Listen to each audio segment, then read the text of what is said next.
Bonjour à tous. Bonjour. Et bienvenue dans les capsules Explorate. Aujourd'hui, on va vous parler de ce qui nous plaît dans Premier Contact. Qu'est-ce qui te plaît, toi, Anne-Cat, dans Premier Contact? Alors, Premier Contact, moi, c'est un jeu qui m'a tout de suite séduit par son côté un contre tous. Donc, je trouve que c'est vraiment original. J'aime être dans les deux camps. Donc, en équipe, dans l'équipe d'agents, on est plusieurs et on va vraiment réfléchir ensemble, se coordonner pour essayer d'attraper l'alien. Et j'aime aussi beaucoup jouer l'alien. Je ne pensais pas que j'aimerais autant jouer l'alien parce qu'au final, tu vis une vraie expérience. Tu te dis, mais c'est pas possible, les agents sont si proches, c'est très instructif de les écouter, tu peux un peu bluffer. Du coup, ce principe, moi, de jeu un contre tous, vraiment, ça me séduit. Voilà. Et toi, Maï, qu'est-ce que tu aimes bien aussi dans le jeu ? Alors moi, un des aspects que j'aime beaucoup, c'est les Secret Files, qui sont tous inspirés qui font des petites références, des clins d'œil à la SF. Donc, je suis une grosse fan de SF. Franchement, j'adore ça, les petites références à des séries, à des films. Et puis, à chaque fois, c'est hyper bien foutu. Ça impacte la mission de l'alien, parfois aussi celle de l'agent. Donc voilà, c'est vraiment une touche geek qui, moi, me parle beaucoup. Et toi, Anne ? Moi, j'aime beaucoup qu'il y ait beaucoup d'agents différents qui permettent d'avoir vraiment des compétences très différentes, autant de détection pour essayer de trouver l'alien et de capture pour vraiment terminer la partie. Et puis on a plein de meeples avec des petites formes différentes qui correspondent aussi à leurs compétences et avec plein de couleurs, et ça donne vraiment envie d'essayer tous les agents différents. Vous avez un agent préféré, vous ? Voilà, je commence. Moi, déjà, je joue toujours Violet. Donc, automatiquement, j'allais aimer Violet. Et en plus, elle a un chien. Donc, voilà, c'est mon agent. C'est l'agent Purple. C'est l'agent Purple. Et puis, c'est une façon différente de détecter, donc ça change encore les parties. Moi, j'aime bien l'agent Orange. Parce que l'agent Orange, il a un air un peu décontracté. Il a un super outil, il a un drone. Et le drone, voilà, il faut essayer de cibler une petite zone sur la planète où il y a seulement 4 cases. Et voilà, c'est parce qu'on a déjà bien resserré la zone de recherche. Et vraiment, c'est une grosse satisfaction si on sait qu'il y a l'alien qui est dedans, quoi. Moi, mon agent préféré, c'est l'agent Yellow.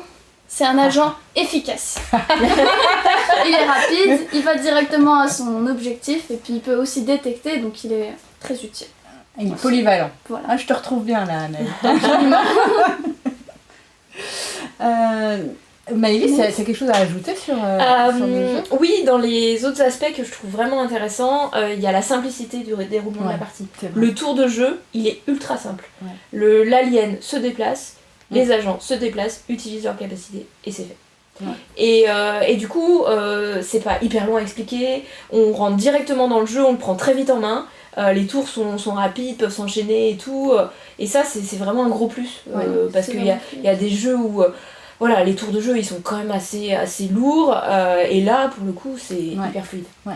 Ah, c'est vrai que tu rentres tout de suite dans le jeu. Ouais, carrément. Et ce que j'aime bien aussi, c'est que tu as des supports. Parce que dans la déduction, parfois, c'est que du mental. Et tu as du mal à mémoriser.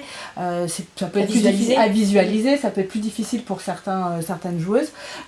Donc ici, avec les principes de scan, par exemple, eh bien, ça va vraiment nous permettre d'identifier, de zoomer sur le plateau, d'utiliser la complémentarité pour restreindre les zones. Et on apprend toujours quelque chose. Parce que même si on n'a pas d'infos, que l'alien nous dit qu'il n'est pas là, ça veut dire qu'il est à l'extérieur, donc on a aussi de l'information. On va avoir des petits jetons aussi pour pouvoir se rappeler, mettre des informations importantes pour dire non, il n'était pas du tout sur cette ligne-là. Donc on va pouvoir venir vraiment positionner les éléments sur le plateau. Donc tout ça, je trouve que ça aide et ça change vraiment et ça nous permet toujours de plonger encore plus vite dans la partie. Carrément.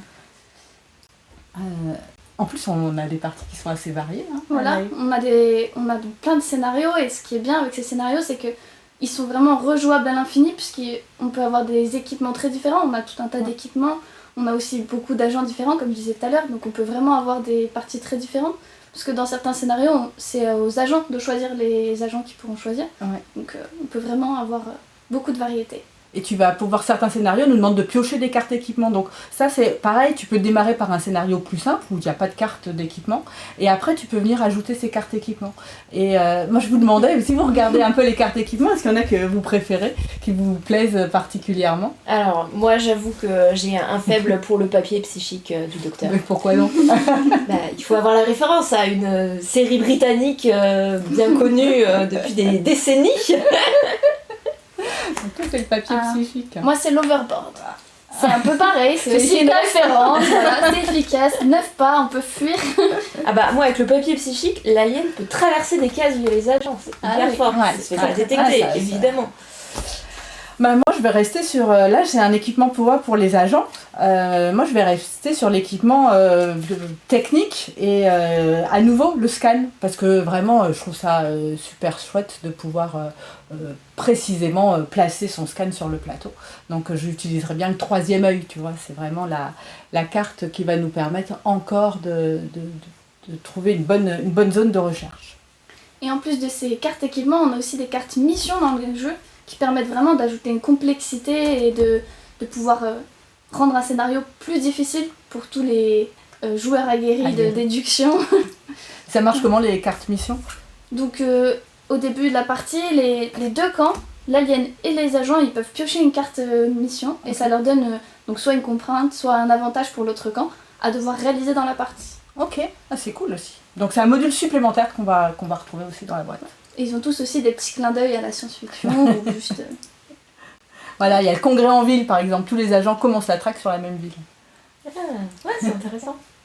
Ouais, et puis moi j'ai un petit côté complétionniste, hein. J'aime bien accomplir tous les succès et au-delà de la règle, il y a une liste de succès où on peut cocher au fur et à mesure qu'on joue et c'est vrai que ça, voilà, la petite touche qui moi me plaît bien. Il y en a une, il faut jouer avec tous les agents. Hein. Eh ben, il y a tu changes, hein, pas que le purple.